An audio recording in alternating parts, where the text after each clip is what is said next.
आपका एक बार पुनः स्वागत है। पिछले कुछ वीडियो में हमने मांग की लोच से संबंधित विभिन्न विधियों का बहुत ही विस्तार से अध्ययन किया था, जिसमें हमने देखा था कि किस प्रकार से मांग की बिंदु लोच निकाली जाती है, किस प्रकार से चाप लोच निकाली जाती है। इसके अलावा मार्शल की कुल व्यय रीति क्या है, और इसके अलावा हमने कुछ स्पेशल केसेस भी देखे थे जिसमें हमने मांग की लोच की आपस में तुलना की थी।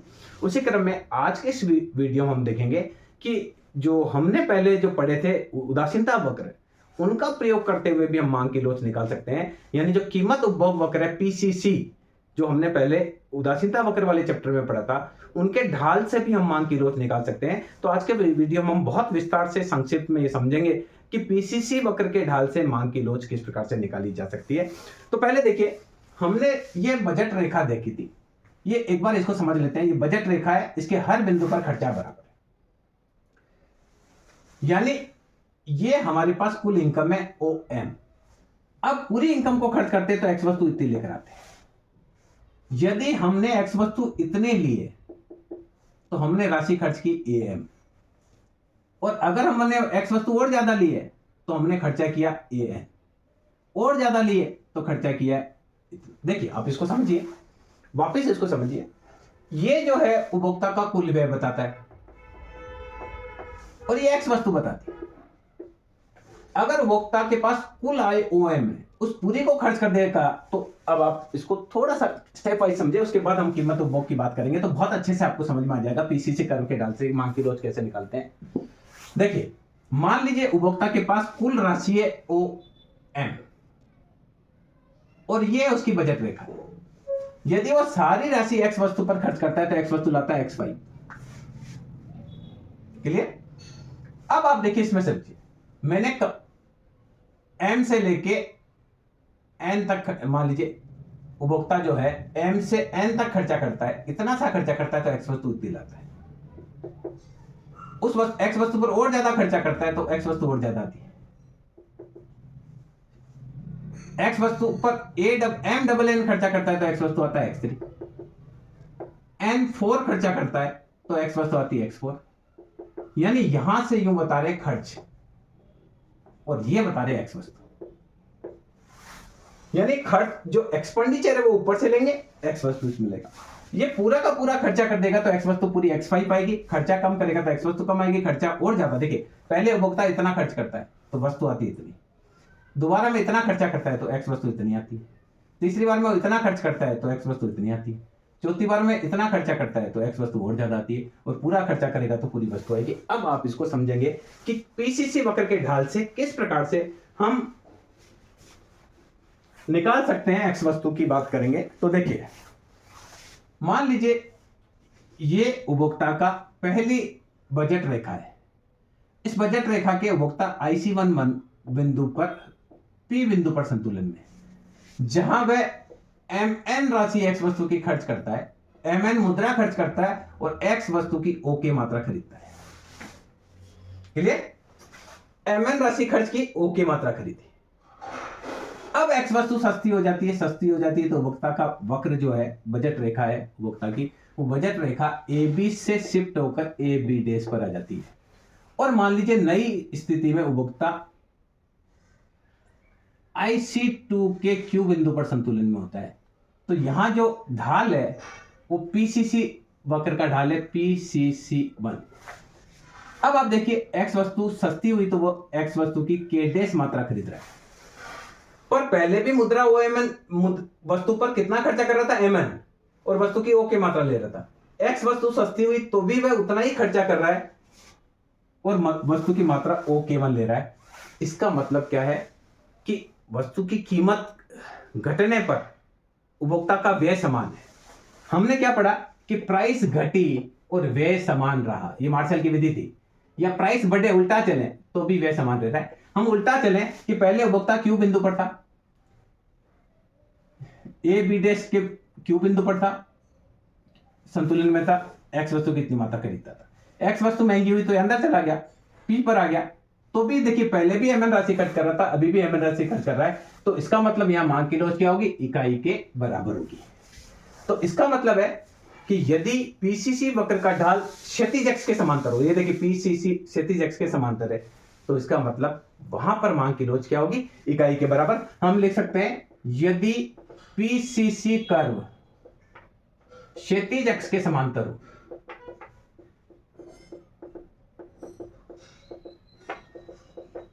तो ये बराबर 1 होगा।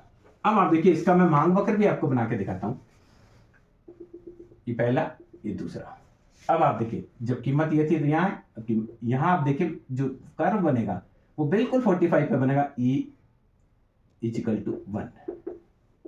क्या है, कीमत जब x वस्तु की महंगी थी तो इतनी ले रहा है, x वस्तु सस्ती हो गई, कीमत P2 थी तो O की मात्रा ले रहा था, जब P1 हो गई तो K डैश मात्रा लेने लग गया। तो इसके माध्यम से हम देखेंगे कि x वस्तु के बारे में हम पता कर सकते हैं कि किस प्रकार से पीसीसी वक्र के ढाल से हम मांग की लोच की गणना कर सकते हैं। यानी पीसीसी समांतर है तो वहां क्या है, पहले भी व्यय था mn, अभी भी व्यय mn है, यानी किसी वस्तु की कीमत में होने वाली परिवर्तन से उपभोक्ता का व्यय में कोई भी परिवर्तन नहीं हो रहा है। तो ऐसी स्थिति में बोलेंगे कि मार्शल की कुल व्यय रीति से क्लियर है कि मांग की लोच इकाई के बराबर होगी। अब देखिए अगर पीसीसी वक्र का ढाल नीचे की तरफ हो तो देखते हैं, यदि पीसीसी वक्र नीचे की तरफ झुकता हुआ हो तो मांग की लोच क्या होगी, इसको अभी डिस्कस करते हैं। देखिए मान लीजिए ये पहला पीसीसी कर्व, एक्स वस्तु सस्ती होती है तो ये आगे जाता है। मान लीजिए पहले उपभोक्ता की बजट लाइन ए बी थी, इस ए बी के IC1 वक्र के पी बिंदु पर उपभोक्ता संतुलन में था, जहां यह राशि कुल AN मुद्रा व्यय करता था और एक्स वस्तु की O की मात्रा खरीदता था। क्लियर, एक्स वस्तु सस्ती हो जाती है तो ये IC2 के क्यूब आर बिंदु पर संतुलन में हो जाता है, और जो वक्र होता है वो होता है PCC2। पहले हम पढ़े। अब क्या कर रहा है, एक्स वस्तु सस्ती हुई तो उपभोक्ता ने उसकी मात्रा खरीदी K डैश मात्रा खरीदी, और इस पर मुद्रा पहले की तुलना में ज्यादा व्यय की। देखिए इसको देखिए, क्लियर इसमें दिख रहा है कि पहले AN मुद्रा खर्च करता था, अब उस वस्तु पर ये AN डैश मुद्रा खर्च करता है। तो यहां देखिए कीमत घटी, व्यय क्या हुआ, बढ़ा। पहले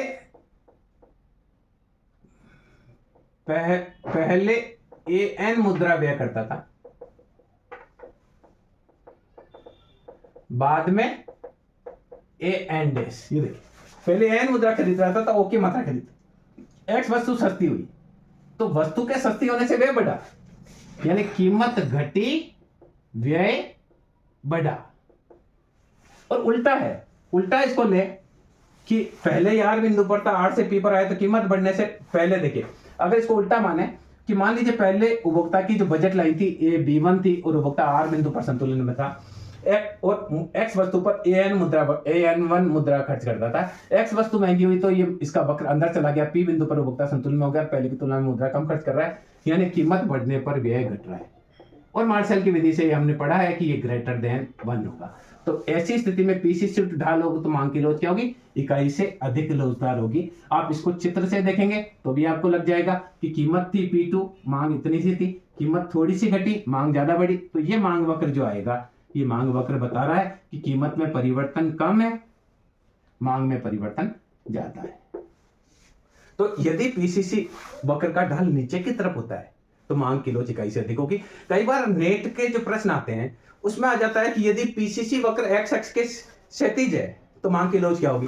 तो अगर आपका ये किया हुआ है तो आप क्लियर कर दोगे कि मांग की लोच इकाई के बराबर होगी।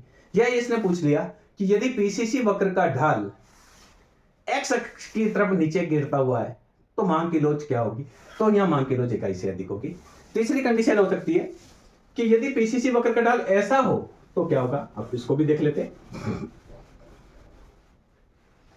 देखिए इस प्रकार से बहुत टेक्निकल चीज है, सामान्य रूप से ऐसी चीजें इकोनॉमिक्स में जब क्लासरूम टीचिंग होती है तो भी लेक्चरर्स बताने में थोड़ा सा संकोच करते हैं, क्योंकि इनमें विद्यार्थियों के उलझने की संभावना रहती है।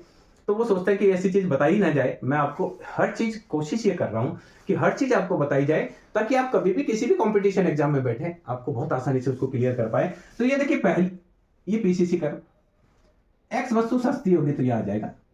मान लीजिए पहले AB बजट लाइन थी, इस बजट लाइन के IC1 बिंदु पर पी बिंदु पर उपभोक्ता संतुलन में था जहां ये एन मुद्रा खर्च करता था और एक्स वस्तु की ओके मात्रा लेता था। एक्स वस्तु सस्ती हो गई तो उपभोक्ता की budget line A B dash हो गई और नई बिंदु में आर बिंदु पर उपभोक्ता संतुलन में है।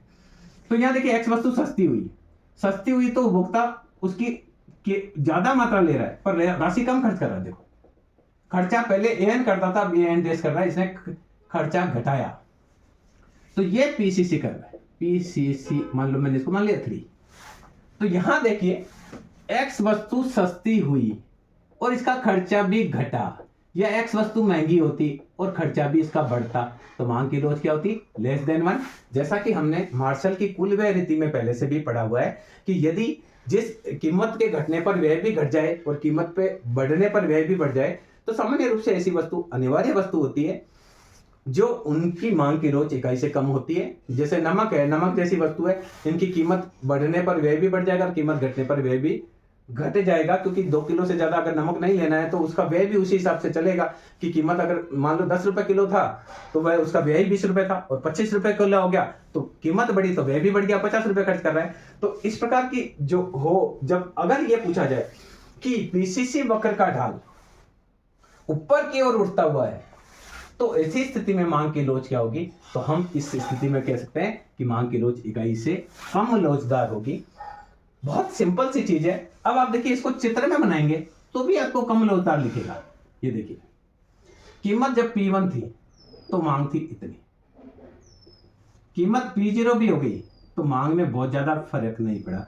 तो मांग जो है वो इस प्रकार से थोड़ी खड़ी हुई मांग आएगी तो मांग की लोच इकाई से कम लोचदार आएगी। जब आप चित्र बनाएंगे, थोड़ा सा यहां बनाते हैं इसको तो और अच्छे से आपको क्लियर लगता कि ये तो लगभग आपको लग रहा है कि 90 का है, पर इसका चित्र जो है आप बनाएंगे तो आपको देखेंगे, अगर देखिए ये जो चित्र है मैं अभी आपको देखिए इसको कम लोचदार भी बनाकर बताता हूं कि इकाई से कम लोचदार इस प्रकार से क्लियर दिखता है। ये देखिए वो का वही चित्र बना रहा हूं। पहले ए बी रेखा थी, बजट रेखा ये हो गई। पहले उपभोक्ता IC1 पर था, अब ये आ गया IC2 पर, IC1 IC2 और ये PCC3। तो यहां देखिए पहली ये स्थिति है, दूसरी ये स्थिति है। कीमत पहले P2 थी, कीमत हो गई P1। तो ये देखिए पहले यहां था, तो यहां जो कर्व बनता है वो कर्व क्या बनता है? लेस देन 1 बनता है। आप जब करेंगे तो यहां देखिए सिंपल सी चीज है कि हमने ये देखा कि यदि PCC सीधा हो, PCC1 तो मांग की लोचों की इकाई के बराबर, यदि PCC ऐसा हो तो मांग की लोच इकाई से अधिक होगी, और यूं हो PCC3 तो मांग की लोच इकाई से कम होगी। ये 3 चीज हमने इसमें डिस्कस करी। मांग के वक्र आप नहीं बनाएंगे तो चलेगा, आपको तो मेन कंसेप्ट क्लियर होना चाहिए कि यहां क्या हो रहा था। थर्ड वाले में क्या हो रहा था कि कुल व्यय घट रहा था। जैसे ही एक्स वस्तु की कीमत कम हुई, उपभोक्ता ने पहले एन राशि खर्च करता था, उसके बाद वह कम खर्च करने लग गया। अब अगर देखिए पीसीसी कर्व पीछे की तरफ हो तो क्या होगा? एक और चीज हम डिस्कस कर लेते हैं। देखिए ये फर्स्ट एक्स वस्तु सस्ती हुई तो इधर चला गया, पहले उपभोक्ता IC1 वक्र पर था, अब ये इधर चला गया IC2 पर। यानी पहले एक्स वस्तु पर AN मुद्रा खर्च करता था और एक्स वस्तु की ओके मात्रा लेता था। अब एक्स वस्तु सस्ती हुई तो कम लेने लग गया, सस्ती हुई तो क्या लेने लग गया? कम लेने लग गया। और मुद्रा भी उसपे क्या करने लग गया? कम। घटिया वस्तु थी ना, घटिया वस्तु थी तो पहले ये उसकी ओके मात्रा ले रहा था। एक्स वस्तु सस्ती हुई तो वो एक्स वस्तु को जगह वाई वस्तु लेने लग गया। और ये जो पीसीसी वक्र का ढाल है वो देखिए, ये PCC5 मान लो पीछे की तरफ जा रहा है, तो यहां अगर हम इसको देखेंगे तो ये धनात्मक ढाल युक्त होगा। देखिए कैसे, जब कीमत कम थी तो यहां था कीमत, देखिए स्टार्टिंग में जब कीमत कम थी तो उपभोक्ता इतनी खरीद रहा था, क्या कर रहा था? कीमत सस्ती हुई तो कम लेने लग गया। ओके, देखिए जब कीमत थी P2 तो उपभोक्ता ले रहा था ये, अब कीमत कम हुई तो पहले से कम लेने लग गया, पहले K लेता था अब K डैश लेने लग गया। तो ये मांग वक्र देखिए धनात्मक ढाल युक्त होगा। गिफिन वस्तु का मांग वक्र धनात्मक ढाल युक्त होता है। तो इस वीडियो में हमने क्या देखा कि पीसीसी वक्र के ढाल से भी हम मांग की लोच की गणना कर सकते हैं। जितना गणितीय माप जो है वो हम नहीं कर सकते, पर हम बता सकते हैं कि मांग की लोच इकाई के बराबर है क्या।